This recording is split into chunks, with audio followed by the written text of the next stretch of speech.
कुंभकोट में फुरन की वारदात में वरी इजाफो थी वियो। गुज़िरियल रात देर सां जानी बुरड़ा पुलिस चौकी कोट जी पुलिस स्टेशन की हद लियारी महमूद शाह स्टाफ वटि फौरन ईंदड़ वेंदड़ ट्रक चालान के ड्राइवरनि खे मारकुट ऐं फुर करे गाॾियुनि जा शीशा भञी फरार। ट्रक मालिक ड्राइवर ऐं यूनियन जे अॻुवाण जो नेशनल हाईवे ते एहतजाजी धरणो फौरन जी गिरफ़्तारी जो मुतालबो।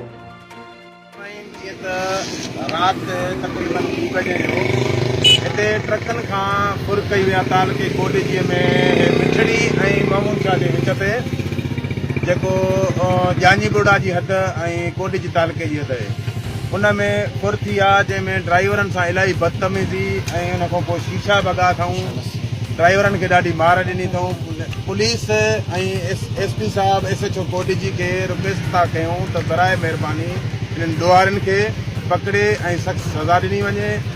ऐं 2-3 सालनि में जीअं ॾोह थोरो रोड ते घटि हुयो, हाणे वरी शुरूआति थी आहे। SP साहब खे असां रिक्वेस्ट था कयूं त ॾोहारी पकड़े। ॿी सूरत में असां एहतजाज जो दाइरो वधाईंदासीं अगरि जे असांजो